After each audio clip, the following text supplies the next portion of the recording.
In 1974, a calculation that should have been routine broke physics for 50 years. A young physicist named Jacob Bekenstein had suggested that black holes contain hidden information, that they possess entropy, and the idea struck me as nonsense.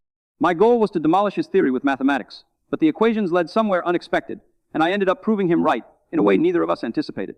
What followed was a paradox so severe that Leonard Susskind, Jared Hooft, and dozens of brilliant theoretical physicists spent decades insisting I had made a mistake. They turned out to be correct, and in 2004, I conceded the bet I had made against them.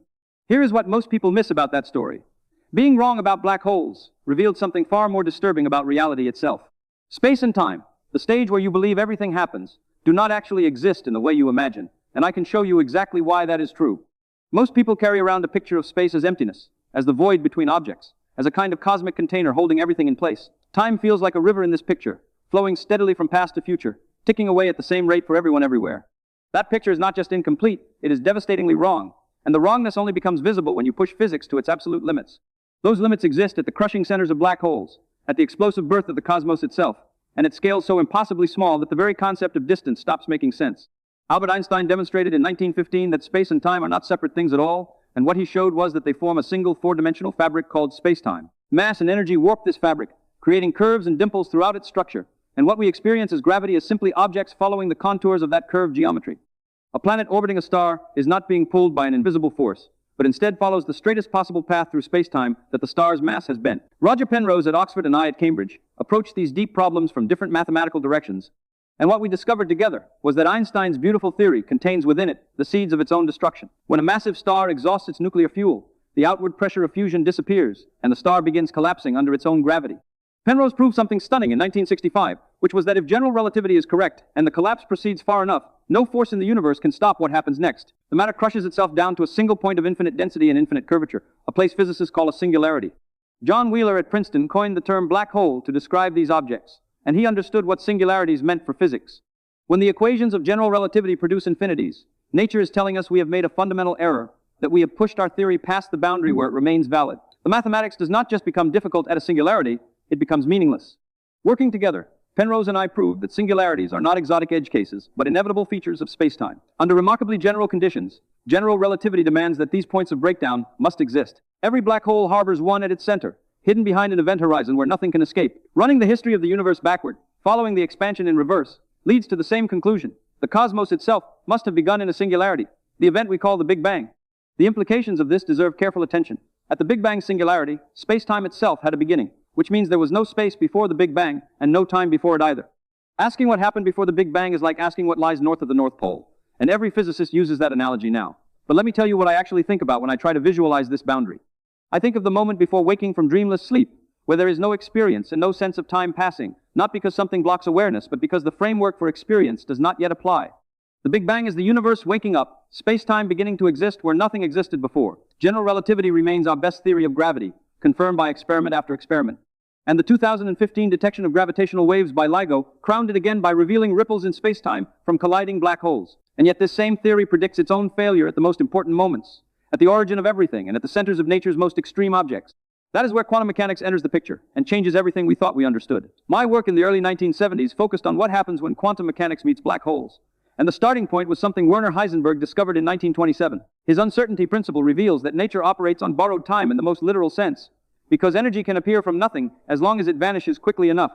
The larger the energy debt, the faster repayment must occur, and nature runs a strange accounting system that resembles a bank allowing overdrafts, but only for nanoseconds. What this means is that the vacuum of space, the emptiness you imagine between objects, actually seethes with constant activity. Pairs of particles materialize from nothing all the time, a particle and its antiparticle flickering into existence together before annihilating each other and vanishing again. Physicists call these virtual particles, and they exist on borrowed time everywhere in the universe at every moment. Picture this process occurring just outside a black hole's event horizon, where virtual pairs appear and normally would reunite and annihilate almost instantly. Near a black hole, something extraordinary becomes possible. If one particle falls past the horizon while its partner escapes outward, the two can never meet again. The escaping particle becomes real and carries away energy, and that energy has to come from somewhere, which means it comes from the black hole itself. The black hole loses mass and shrinks slightly, and from far away it appears to glow with radiation. My 1974 paper in Nature described this process, and the conclusion was startling. Black holes are not black at all, because they have a temperature and behave like thermal objects, like a hot ember or a cooling cup of tea.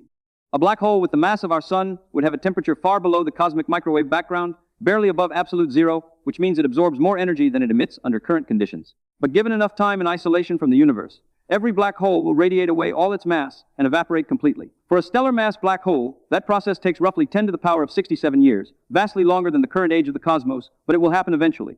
Here is where physics breaks down in a way that consumed decades of scientific debate. When matter falls into a black hole, information about that matter crosses the horizon along with it. The quantum states of particles, their spins and positions and momenta, everything that defines them, disappears behind the event horizon. My calculations showed that the radiation emerging from an evaporating black hole is purely thermal and random, containing no information whatsoever about what fell in. Burning a photograph produces heat, but you cannot reconstruct the image by analyzing the warmth that rises from the flames. Quantum mechanics has a principle as fundamental as conservation of energy, and that principle states that information cannot be destroyed. The equations of quantum theory are unitary, meaning they preserve information perfectly through any process. If you know the complete quantum state of a system at one moment, you can calculate what it was at any past time or will be at any future time. Niels Bohr and the founders of quantum mechanics built this preservation into the theory's deepest mathematical structure. Two pillars of physics stood in direct collision. General relativity insists that black holes form and swallow information. My calculation shows they must eventually evaporate, and the evaporation appears to erase information permanently. Either Einstein was wrong about gravity, or the founders of quantum mechanics were wrong about information, or both theories are incomplete in ways nobody understood. My famous bet in 1997 staked my position that information was genuinely lost in black holes, and Susskind fought me on this point for years with relentless determination. Working with Hooft, he developed what they called the holographic principle, a radical idea proposing that all the information in any region of space is somehow encoded on its boundary, like a cosmic hologram. Evidence from string theory and related approaches eventually convinced me they were probably right, and the information does escape somehow, encoded subtly in correlations within the Hawking radiation itself. The mechanism remains mysterious, but nature appears to keep its books balanced after all. Scientists are supposed to follow evidence wherever it leads, and I followed my calculations believing they were correct. They were correct as far as they went, but what I missed was that our understanding of the boundary between quantum mechanics and gravity remained incomplete. Being mathematically consistent turned out not to be enough, because you must also be complete, and nature hides crucial pieces in places you have not thought to look.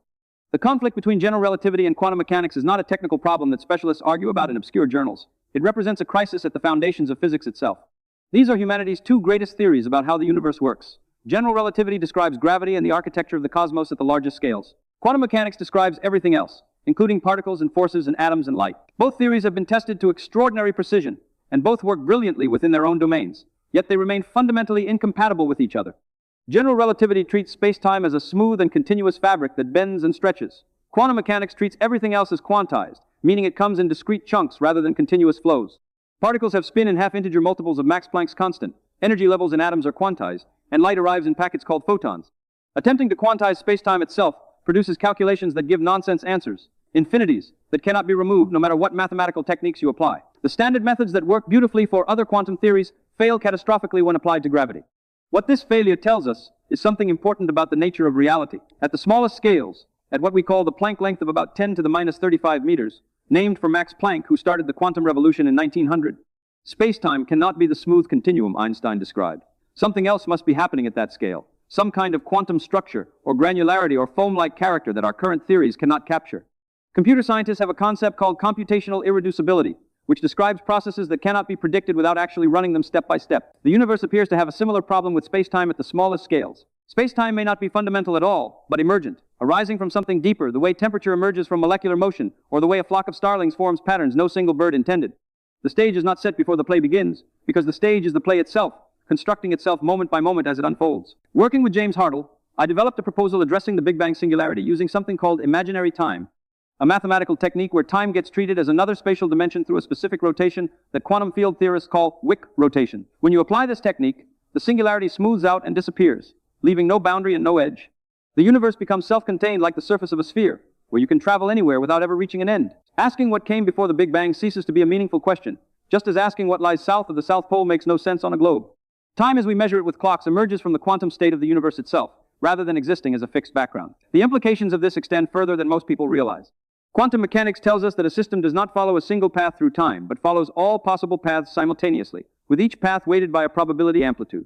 Richard Feynman developed this sum-over-histories approach at Caltech, and when you ask what a particle did between two measurements, the honest answer is that it did everything, because every possible path contributed to the final result. Applying this framework to the universe as a whole leads to a strange conclusion. The universe does not have a single definite history, but has every possible history, each carrying its own probability. The history we observe, with galaxies and stars and planets and minds capable of asking these questions, is one among countless alternatives. We observe this particular history because it happens to be compatible with our own existence. What disturbs even physicists when they think carefully about these ideas is that the past appears to be determined by the present, by the observations we make now. The act of measurement participates in selecting which histories become realized. The universe and its observers are entangled in ways we are only beginning to understand, and separating them cleanly may not be possible. Asking what space-time actually is leads to an uncomfortable answer. Space-time is not the fundamental substrate of reality, but an approximation, valid at large scales and low energies, but dissolving at the extremes. String theory suggests the fundamental entities are tiny vibrating strings, with space-time emerging from their collective behavior rather than existing independently. Loop quantum gravity, developed by Carlo Rovelli and Lee Smolin and others, quantizes space-time directly and finds it has a discrete granular structure, with geometry built from finite chunks rather than continuous fabric. Which approach is correct, or whether either captures the full truth, remains unknown. People often ask me whether God exists, and what I can say is that the universe operates according to mathematical laws we can discover and understand. Those laws make no reference to divine intervention anywhere in their structure. The no-boundary proposal demonstrates that the universe can be self-contained, requiring no external cause, no moment of creation, no finger to light the fuse. This does not prove God does not exist, but it does mean God is not necessary to explain how the universe began. The real wonder, if you want to use that word, is that such staggering complexity emerged from such simple underlying laws. Quantum fluctuations at the dawn of time became the seeds of galaxies we see today. Atoms forged inside dying stars assembled into molecules, molecules organized into cells, and cells eventually became minds capable of looking back at the cosmos and beginning to comprehend how everything works. The 2022 Nobel Prize went to Elaine Aspect, John Clauser, and Anton Zeilinger for experiments proving quantum entanglement is real, that particles can be correlated across vast distances in ways Einstein himself called spooky. The universe turned out to be stranger than classical physics ever suggested it could be. Quantum mechanics does not adjust our picture of space-time or refine it around the edges. It demolishes that picture entirely and forces us to think in radically new ways about what existence means. Space and time are not the stage on which physics unfolds, but are part of the performance itself. Emerging from quantum processes we barely understand and dissolving back into something more fundamental at the boundaries of our theories. Every time you look at the night sky, remember that you are not gazing out into a fixed and eternal emptiness. What you observe is an emergent phenomenon, a four-dimensional tapestry woven from quantum threads, containing singularities and horizons and histories and possibilities, with information encoded in ways we are only beginning to decode. The greatest discoveries about the nature of reality still lie ahead of us. Whatever we find when we make them, I remain certain it will be stranger and more beautiful than anything we can currently imagine. The universe is not a collection of objects arranged in space and evolving through time. It is something far more subtle than that, a quantum system containing all possible arrangements and all possible histories, with space-time itself emerging from the calculation rather than containing it. The question worth asking is not what exists in space and time, but how space and time exist at all. We are still learning to ask the right questions, and in physics as in life, that is where everything begins.